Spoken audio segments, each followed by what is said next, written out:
I hate dolls. I've hated them ever since I was little. Grandma Landers used to make them by hand when I was younger. The realistic porcelain ones you see in every antique store.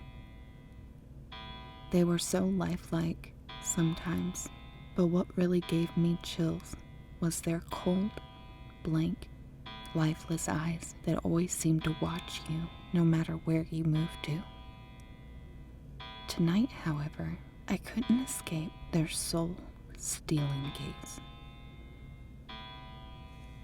Sometimes you gotta go the extra mile for family. Since my grandmother was getting up in the years, we'd have a rotation for family members to go and take care of her. This week, the buck stopped on me. Don't get me wrong, I love my grandma, but her house makes my anxiety climb through the roof. The second you step through the door, the sneering gaze of those porcelain aberrations stare right into your very being. They're on every shelf, every piece of furniture, and even on the floor. There's no escaping them. I swear to God, even when you turn a corner, they lean over and watch you. The room that has the most dolls in this house of eyes, ironically, is the guest room. Grandma Landers refuses to let anyone who visits sleep in any other room. It says the room is already being lived in, whatever the hell that means. She has one warning before anyone visiting turns in for the night. Don't you dare cover my children's heads or turn them away. Let them watch. They do so love to watch. Grandma turned in early, as she always does, and after a few glasses of some rum on the rocks, I was ready to call it a night. But try as I might, I couldn't fall asleep. I tossed and turned, but even though the room was pitch black, I could see those eyes all around me, watching me. I swear to God, their eyes were moving as I shifted my body. I'd count sheep, meditate, but nothing was working. That's when I heard it, the whispering. It was quiet at first, so subtle you'd almost think you'd imagined it. But the more I focused on it, the louder it got, and then it was accompanied by giggling. I shot out of bed like a rocket, turned my phone's flashlight on, and spun around trying to find the source. But the second I shone my light on the dolls behind me, the whispering stopped as soon as it had started.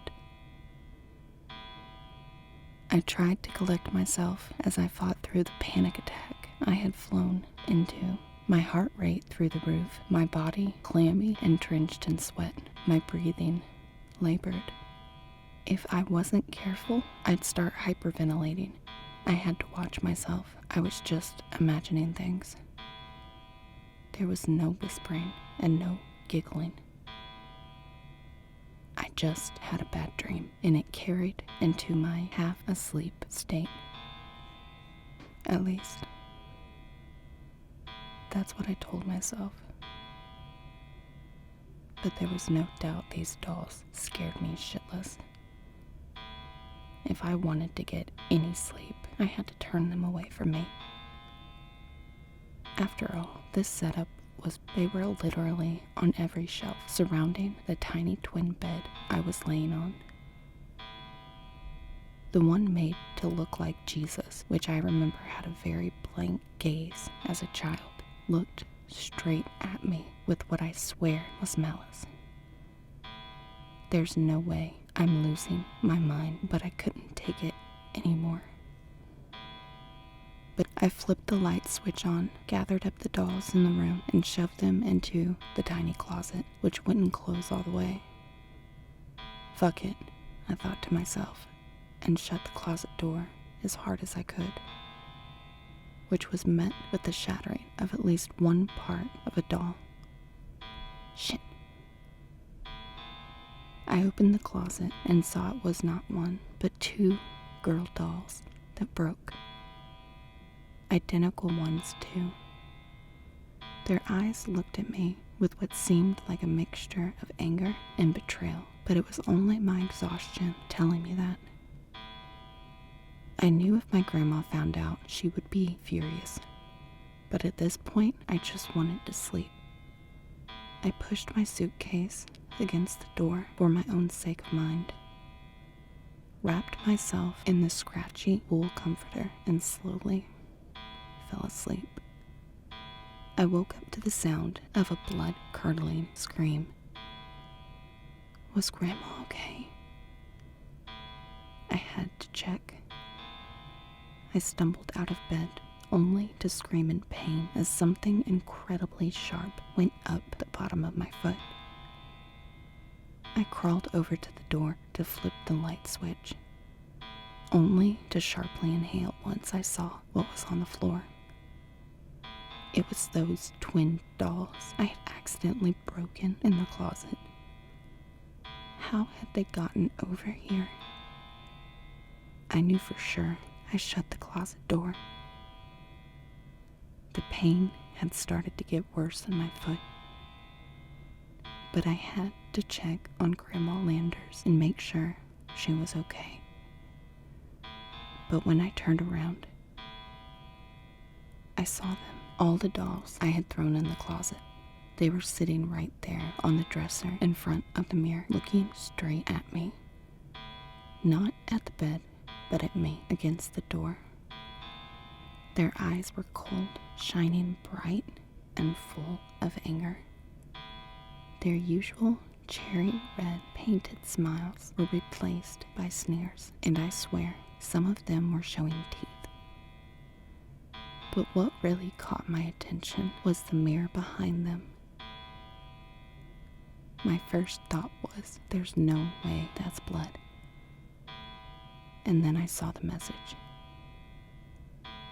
We must watch. You broke the rules.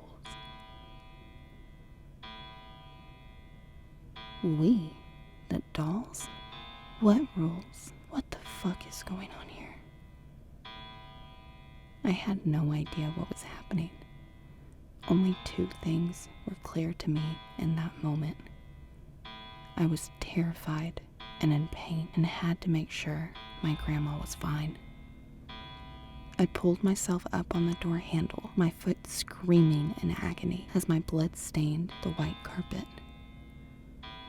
That's when the whispering started again, and the giggling. I couldn't ignore it this time.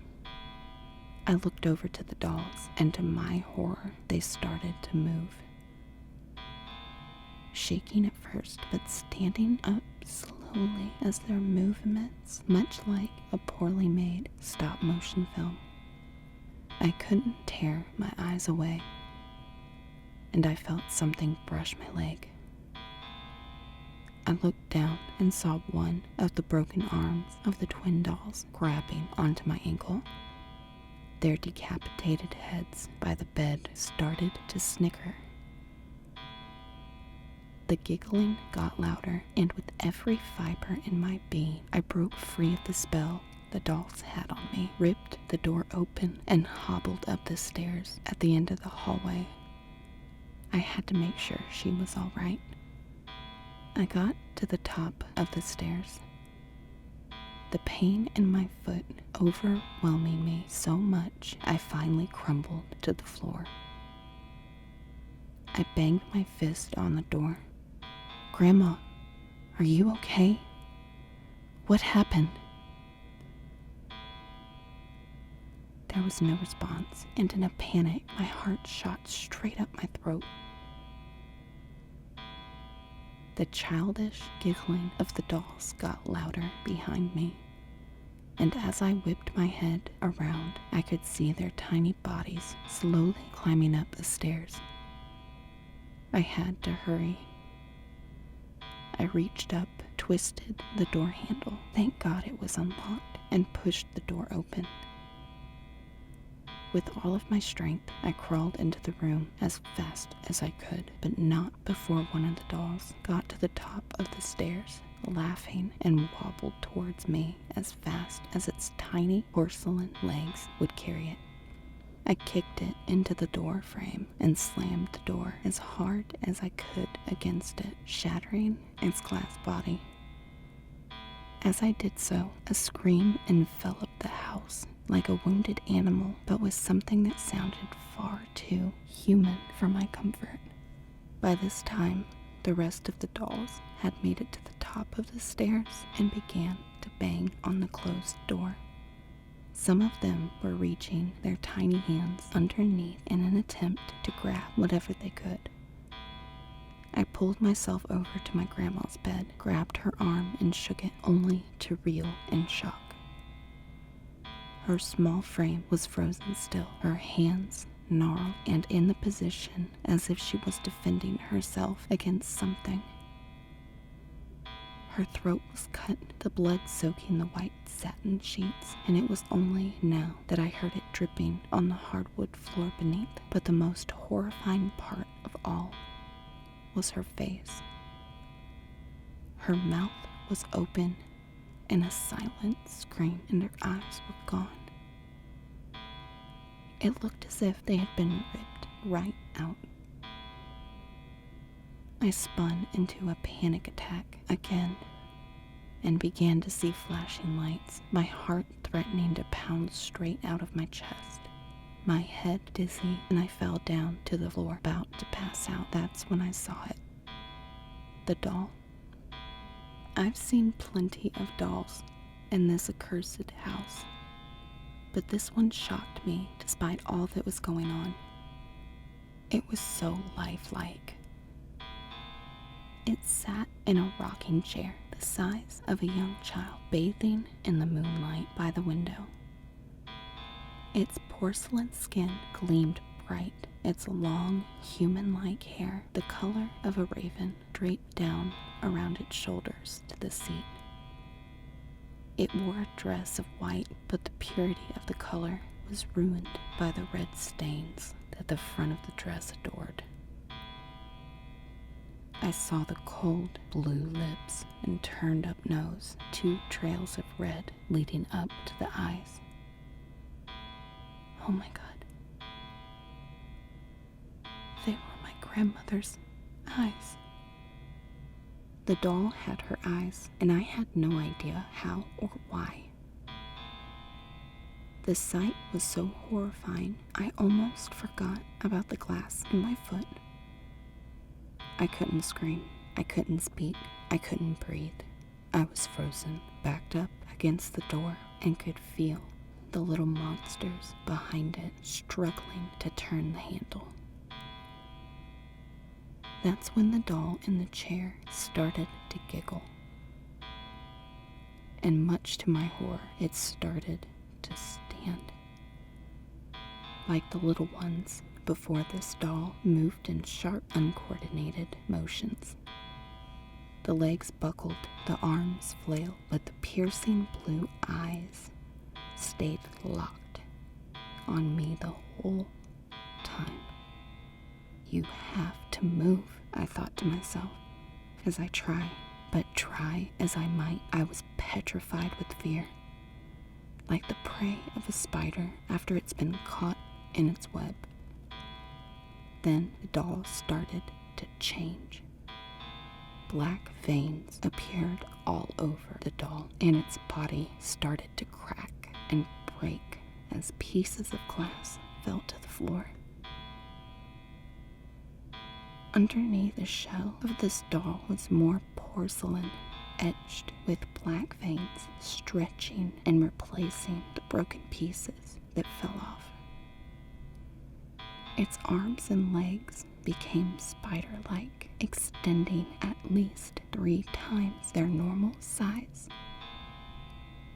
The doll fell on all fours, unable to support itself on 2, and its thinly lipped jaw shattered and unhinged like a snake, revealing rows and rows of sharp glass teeth. Its tongue was black and slithered all along the floor, tasting for its prey, tasting for me. It scurried across the room towards me, its hands and feet crackling with every movement. At that moment, I found my strength and lunged underneath it, ignoring the pain in my foot. It swiped at me, howling an unearthly noise as it missed, but my victory was short-lived. I had nowhere to go, and this demonic doll knew that. I backed up to the corner, feeling for anything to use as a weapon, even though I knew I was doomed. It loomed over me, its sickening, drooling grin reaching from ear to ear as those piercing eyes bore into my soul. "Why?" I asked. It was not really a question, just a cry more than anything, but to my surprise, the monster stopped, looked at me, and hissed. "The rules were simple. We must watch. You broke the contract, hurt my children, and so blood must be repaid. I told you so many times as a boy." That's when it clicked. This creature didn't kill my grandma. This was my grandma. I tried to stutter out a plea, a cry for forgiveness, but it was too late. I felt the tiny little hands and teeth of the other dolls, who finally broke through the door, and saw their malicious eyes, hungry for my flesh, was now ripe with fear. I looked up and screamed as the demonic doll that was my grandmother bore its teeth and lunged towards my neck. And in an agonizing flash of pain, all